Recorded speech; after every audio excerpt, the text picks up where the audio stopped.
Lep dober dan na novinarski konferenci Sindikata kmetov Slovenije. Pozdravil bi vse novinarje in se mu zahvalil, da boste objektivno poročali o dogodku. Sindikat kmetov opozarja na kaotično stanje na trgu z slovenskimi prehrambenimi oziroma pridelki kmetov.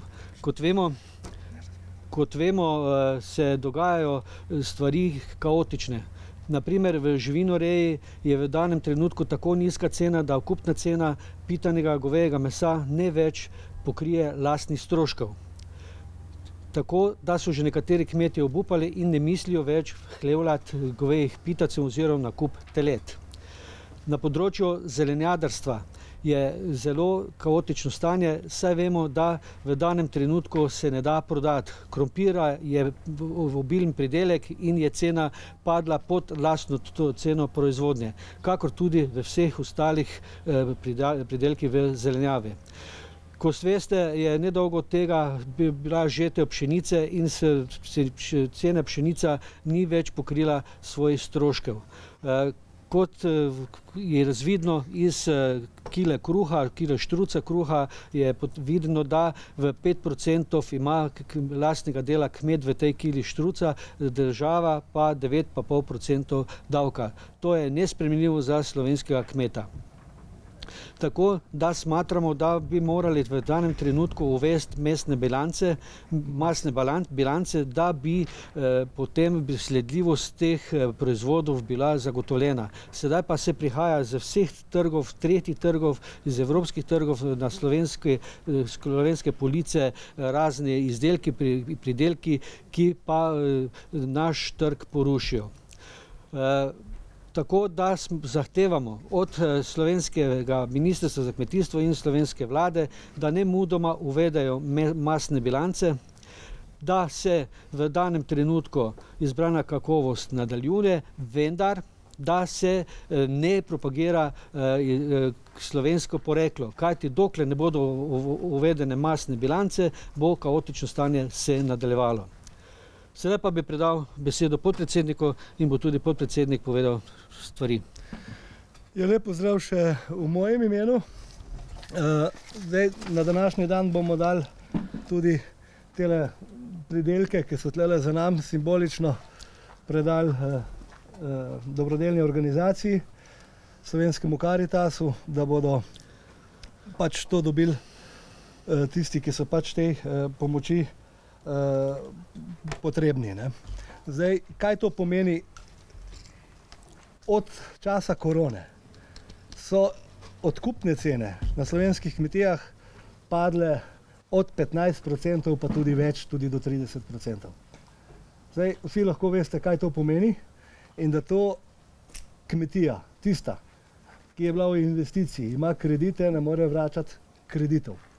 Tista, ki ni bila v investicijah, se pravi, ne more nič investirati, stoji na svojem mestu in se ne more razvijati. Dolgoročno je to seveda en navaden propad. Tako neurejenega trga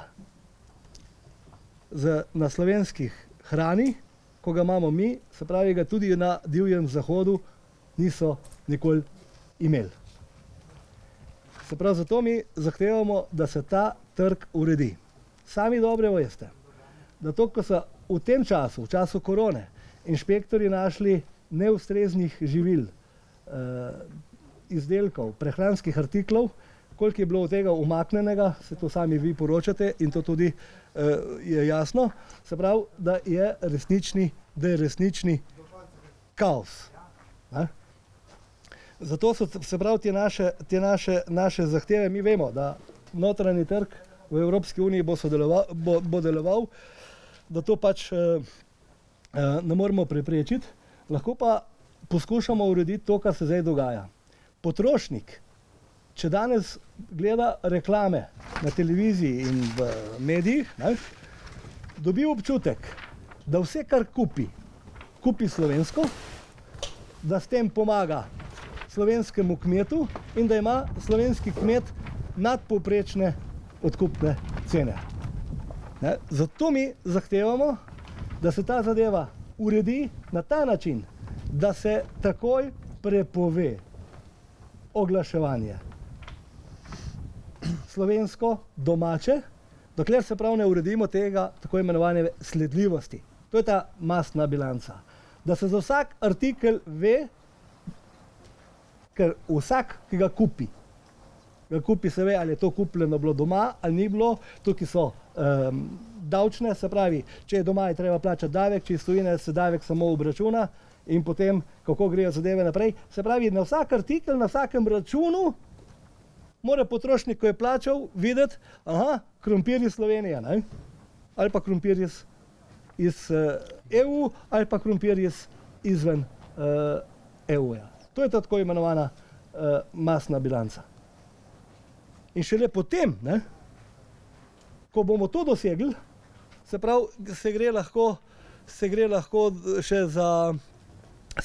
še za se pravi, vso to propagiranje in reklamiranje, ki mu seveda mi drugače ne bi nasprotovali, ampak v tem trenutku, ne, na ta račun potrošnik misli, kako podpira slovenskega kmeta, da ima slovenski kmet višje odkupne cene, ne, v resnici jih ima pa podpovprečne. Samo primer, da je tudi na Poljskem že se zgodilo, da je odkupna cena govedine na Poljskem višja kot v Sloveniji, kar je bilo to še par let nazaj praktično nedojemljivo. Ne. Se pravi, urediti to in gremo, se pravi, v organizacije, v verige, katerih se bomo, se pravi, vsi držali, tudi kmetje pogodbenih zadev, tudi terminsko in da bomo enkrat končno prišli na to, da bomo imeli normalen, urejen trg.